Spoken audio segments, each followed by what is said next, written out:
I care more about the New York Yankees than most of my family members. CouRageJD is one of the biggest streamers in Fortnite today. What a lot of people may not know is he began his career as an intern at Major League Gaming before he became one of the main casters of the Call of Duty League.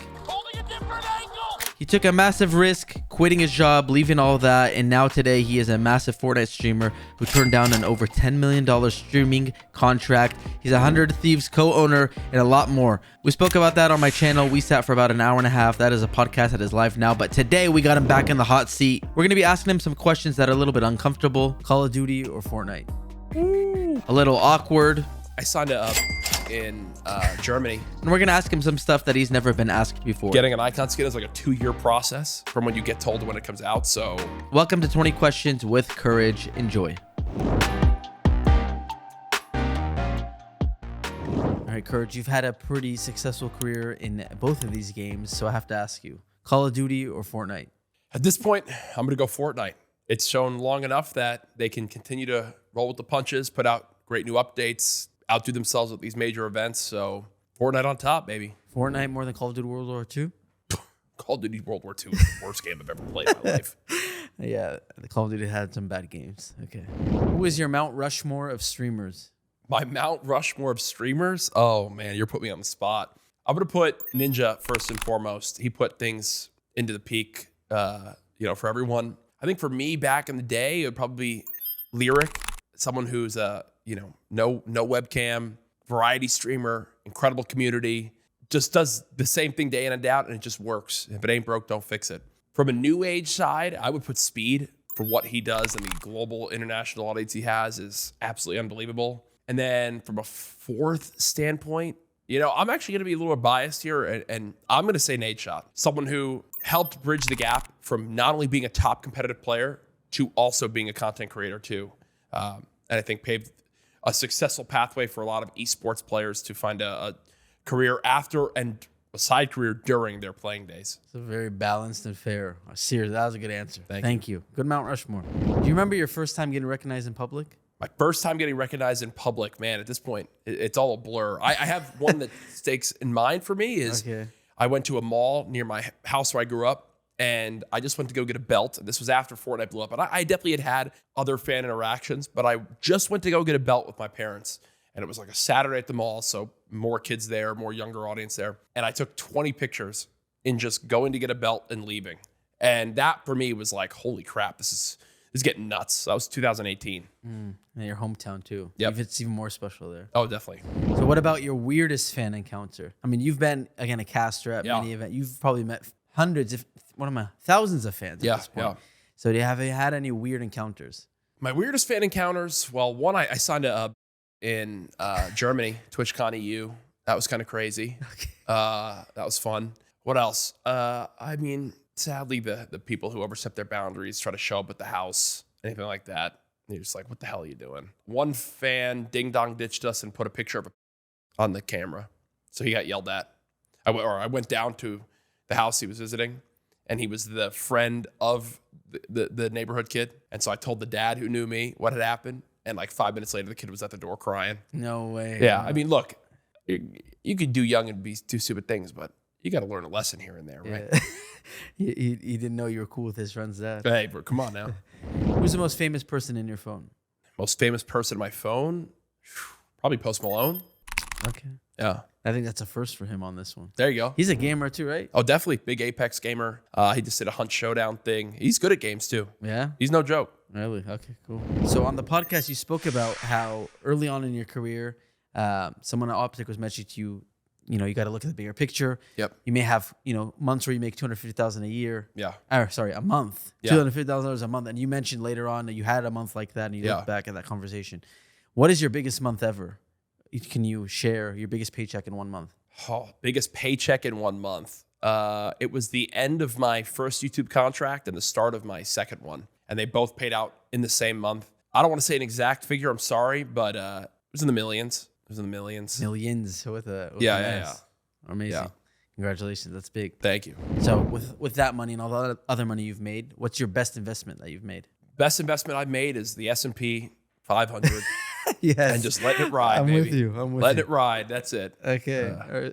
Again, we spoke about it on the podcast a little bit, but I think I saw a chart and it changed the way that I looked at it for the rest of my life. But The other best investment I made too is any money I put in my family. I would say that too. That would be my other answer. Actually, sure, I made the money investments, but bought my parents a pool in the backyard.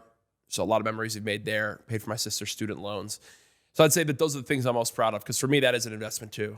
Cool. So yeah, that's probably the corny answer, I'd say. It's not corny. That's cool. That's when you really make it, when you're able to do stuff like that. What about your worst investment? Worst investment I've ever made, I think, is this random app I tried to invest in. That was going to be like a gaming platform app. I think that money, I might as well just lit it on fire. I don't know where the hell that's at. Couldn't tell you a thing about it. Yeah. Do you remember how much it was? I think I put like 25 grand into it. Oh, okay. Like not like that. No, that's still a lot of money. It is.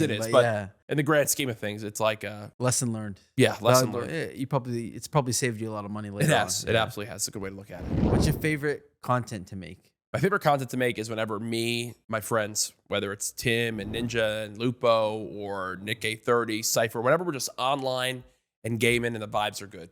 You know, it can be on Fortnite, it can be on Uno, it can be on Pummel Party, Mario Party. If I can just get me and my friends on a lighthearted game where we're just having fun and the banter's good, that's by far my favorite. How would you react if you got an icon skin in Fortnite? How would I react if I got an icon skin? Yes. I have said before I would show my bare ass on stream. So if anyone from Epic is watching this, please. From what I've been told, getting an icon skin is like a 2-year process from when you get told to when it comes out. So we got to get this rolling because I'm getting old. I was thinking that when I asked you it, I was like, if he's getting one, he knows by now. No, because I've heard from Cypher, I've heard from Ninja, and Clicks even mentioned it. So hopefully we'll see it soon. Oh, do you have Clicks on this too? No. He mentioned on his stream. Yeah. Do you regret signing exclusively to YouTube? I do not regret at all signing exclusively to YouTube. I believe a lot in YouTube as a platform. I think it's the centerpiece for people who want to create content. And for mine, it made complete financial sense and has unlocked a lot of opportunities that I would have never had in the past. So I would do it again in a heartbeat. No Mixer, though? No.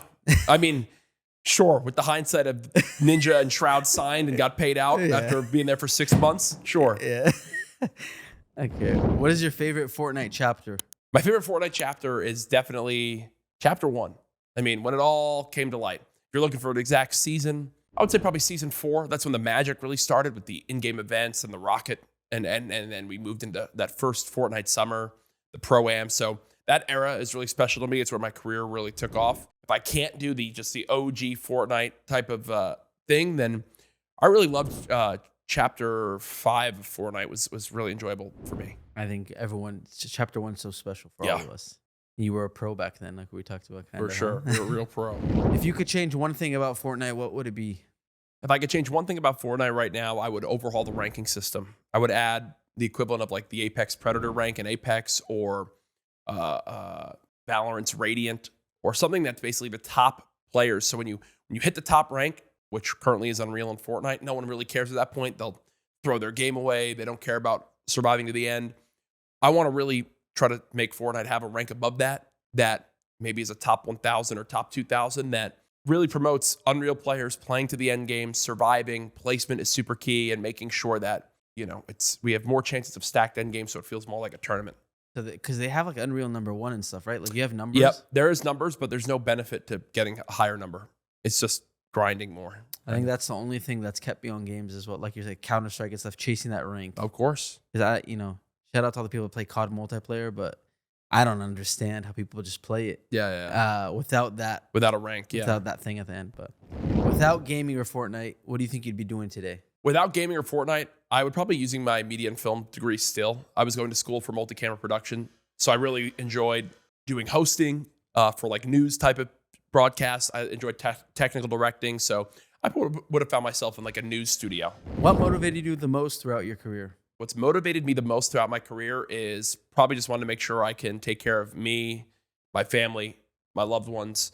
That to me keeps me going day in and day out. I have a lot of people who rely on me, and because I had supportive parents, I want to make sure that because they supported me early on when it seemed like an impossible task to make a career out of gaming, they know that I now am going to be able to support them because they showed me love from the beginning. Well, I mean, you've already mentioned a few ways you've taken care of them, so that's amazing. I'm sure they're very proud. Thank you. But what are you most proud of in your career? What I'm most proud of in my career is what I think we talked about, is the leaps that we had taken. Yeah. You know, I made a lot of tough decisions and made a lot of sacrifices that have made possible the lifestyle I'm able to live today. And I'm proud of me in those moments, recognizing that even though it would be challenging and it would be a lot of change, it was the right thing for me to do.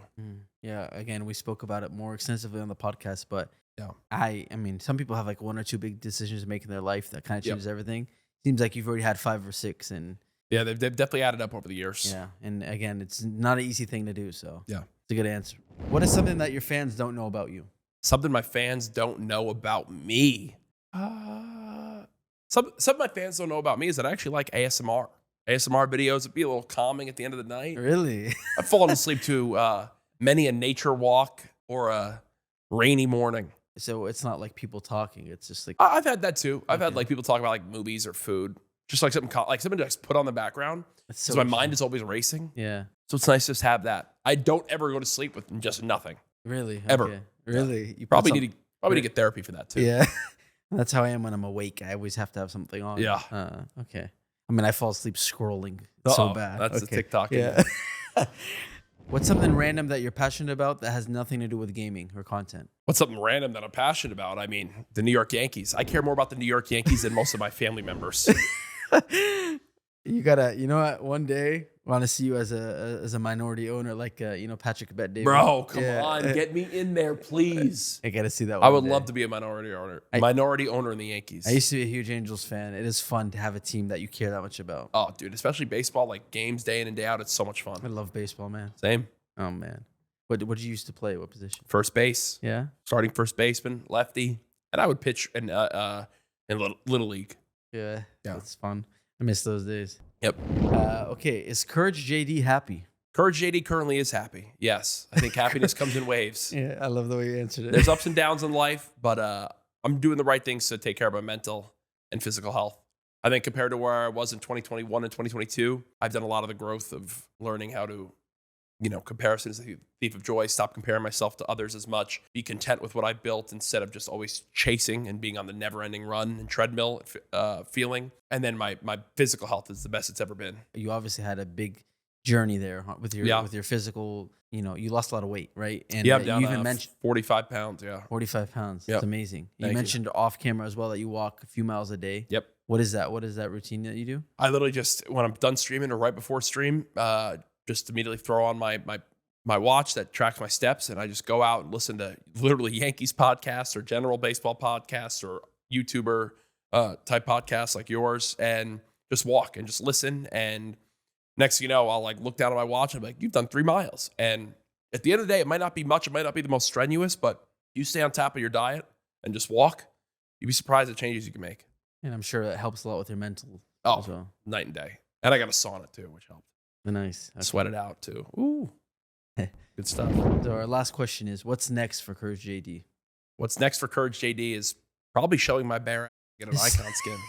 No, You gotta get that icon skin. it's going to be continue to do what makes me feel happy and fulfilled, I think, is my next chapter. Not just doing the content that's just going to get the most views. I know I've said that for a long time, but I can feel it's finally turning that leaf. Mm-hmm. So it feels good. Awesome. Well, thank you so much for sitting with us as well. We had a great podcast. There's some fun questions. You made me laugh a little too much. So Yeah, good. Thank you so much. Appreciate you coming, and we'll see you soon. Thank you, brother. Keep crushing it.